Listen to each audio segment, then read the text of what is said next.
Like, really thought about how far you'd go to make that big dream of yours a reality? You know, that ambition that just keeps gnawing at you?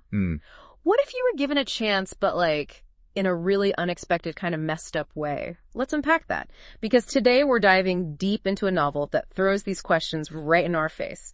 Yellowface by R.F. Kuang. Oh yeah, I've heard about this one. It's a total global phenomenon, hitting #1 everywhere and racking up awards left and right, like the Foyle's Fiction Book of the Year and the Amazon Book of the Year. Impressive. And get this, it was even shortlisted for the Waterstones Book of the Year and the British Book Awards Fiction Book of the Year in 2024. Wow, it's really making waves. Big time. Yeah. It topped the Sunday Times chart the week of June 4th, 2023, and hit #5 on the New York Times chart that same week. Then, just recently, it climbed back up to #2 on the Sunday Times chart the week of May 20th, 2024. So yeah, this book is sparking some serious conversations. What's really grabbing everyone's attention, I think, is the premise itself. Oh, absolutely. We've got June Hayward, a writer who, let's just say, hasn't quite made it. She's in stark contrast to Athena Liu, her wildly successful rival. And as fate would have it, in a rather sudden and, well, unfortunate way, Athena dies. It's a tough break for sure. And it's in this moment of chaos and, let's face it, opportunity, that June makes a pretty drastic decision. She takes Athena's last unpublished manuscript for herself. Bold move. This act of appropriation, of borrowing not just a story but almost an identity, sets off a chain of events where one lie inevitably leads to another, all under the looming threat of being exposed. It's a provocative setup, to say the least. Totally. Now, for those listening, imagine yourself in that situation. Faced with such a radical, life-altering opportunity, what would you do? It's a tough one. It forces us to grapple with our own ambition and sense of morality. Yellowface really makes us examine these concepts from multiple perspectives. It's definitely a thought-provoking read. So in this deep dive, we're going to explore how the story unfolds. We'll look at the initial setup and characters, the central act of appropriation and its immediate and far-reaching consequences, and the really big themes the book tackles, like cultural appropriation and authenticity. All crucial topics. Then we'll wrap up by looking at how this novel has been received by readers and critics. Ready to dive in? Absolutely. Let's get started. Awesome. So let's start by establishing the dynamic between our two main characters. Okay, so we have June Hayward. She's a writer who considers herself of failure, which is in stark contrast to Athena Liu, who is described as a famous writer. A classic underdog story, but with a twist. Right.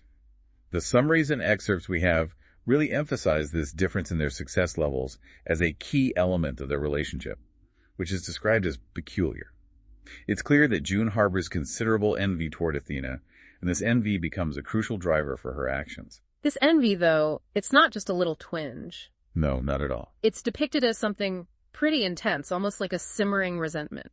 Definitely. And then, that's when the freak accident, as it's described, happens, leading to Athena's untimely death.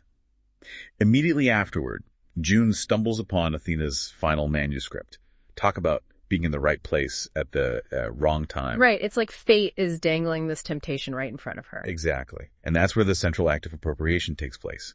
June makes a cold, calculated decision to take Athena's manuscript and publish it under a pseudonym, Juniper Song. What's striking is the immediate commercial success she achieves. The book's promotional material even states, finally, June has the fame she always deserved. It's the classic domino effect, isn't it? Absolutely. The initial lie, the act of taking the manuscript, forces her to build a whole web of deceit to cover it up. Exactly. And as Juniper Song gains more and more popularity, that fear of being exposed becomes the central conflict. The constant threat of someone uncovering her fraudulent success hangs over her head. It's a pressure cooker, for sure. And it brings us to the novel's major themes, particularly cultural appropriation and the very notion of authenticity in storytelling. Yeah, let's break down this cultural appropriation thing because it can be a bit slippery. Let's try to make it relatable. Imagine a musician taking a traditional melody from a culture they have no connection to, slapping their name on it, and suddenly they're a huge success, with no recognition or benefit to the original culture. Or think of a chef appropriating a generations-old recipe from another culture, tweaking it a bit, and presenting it as their own innovative creation. That kind of thing leaves a bad taste, doesn't it? Definitely.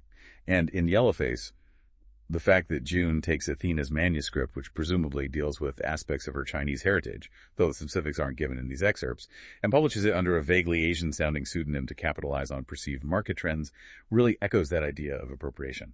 What I find fascinating is that the book's title itself, Yellowface, directly relates to this. Oh yeah, the title hits hard. It's a direct reference to those old racist theatrical practices where white actors would use makeup and exaggerated costumes to caricature Asian people. By using this title, Kuang draws a parallel between that historical form of cultural mockery and June's act of adopting a borrowed identity to tell a story that isn't authentically hers. And the novel also offers a pretty sharp satirical look at the publishing industry itself, the very industry that enables this. Definitely a lot to unpack there. The excerpts mention its cynicism, its heavy commercial focus. The bottom line seems to be the driving force, and even hint at a latent racism within its structures.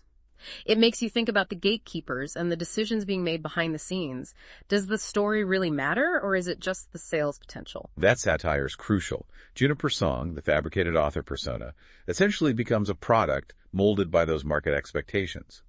It suggested that in the pursuit of sales and buzz, authenticity can be compromised or even discarded altogether. It really makes you think about all the marketing campaigns we see around books. There's often so much emphasis on the author's background, their diversity or personal connection to the subject matter. And while sometimes that's genuine and adds a valuable layer to the reading experience, Yellowface makes you question if, in other cases, it's more about ticking boxes or creating a marketable narrative around the author, regardless of the true authenticity of their connection to the story they're telling. It's like the label is selling more than the content itself. Right. Which leads us to a deeper exploration of authenticity in storytelling. Yeah, who truly has the right to tell a story? Is it solely tied to personal identity and lived experiences? The novel deliberately blurs these lines and highlights the moral ambiguity of June's justifications. It poses a really complex debate, doesn't it? Imagine a writer who has done their research and has a deep understanding of a culture different from their own, and wants to tell a story set in that culture. Where does inspiration end and appropriation begin? What are the responsibilities of that writer? It's a tightrope walk. Yellowface doesn't give us easy answers, but it definitely forces us to grapple with these questions and consider the nuances involved. And closely tied to this is the theme of cultural exploitation. The novel touches on how stories and cultural identities can be commodified, turned into products to buy and sell, often to the benefit of those who already occupy positions of power and platform within the industry. June's transformation into Juniper Song and the book's subsequent success can be seen as a prime example of this exploitation. It's like that example we mentioned earlier of the fashion industry, where we see luxury brands borrowing indigenous designs without giving proper credit or any kind of benefit to those communities. In Yellowface, June is essentially profiting off a story and a cultural context that aren't hers, which could overshadow or take opportunities away from authentic voices within that community. It's cultural identity theft on a grand scale. On a more personal level, the novel also delves into the very human aspects of envy and unchecked ambition and the inevitable consequences that come from dishonest actions. Definitely. June's envy is clearly a driving force behind her initial decision, and the story vividly portrays how that single act of theft spirals into a whole tangled web of deceit. You can practically feel June's mounting paranoia as the story progresses. The constant fear of being found out, the lengths she has to go to maintain her fabricated identity. It all highlights the heavy price of dishonesty. It makes you think about how those initial feelings of envy, if left unexamined and acted upon in such a drastic way, can lead down such a destructive path. It's a really intense exploration of human emotion taken to an extreme. It's a page-turner for sure, and despite its morally questionable premise, Yellowface has garnered significant critical acclaim. The excerpts highlight words like addictive, hugely entertaining, provocative, ingenious, astute, breathtakingly clever. Even Stephen King called it hard to put down, harder to forget. The Apropiación y Ambición Literaria piece also mentions that the book has incendiado el debate literario, meaning it's really sparked conversation and debate within the literary world. It sounds like a book that manages to be both absorbing and thought-provoking, which is often a winning combination. Absolutely. The summaries point to its dark tone, the biting humor that seeps throughout the narrative, and that really incisive critique of both the publishing industry and the complex issues surrounding cultural appropriation. Definitely a novel that stays with you long after you've finished reading it. So as we wrap up this deep dive into Yellowface, the key takeaways really revolve around those core themes we've discussed.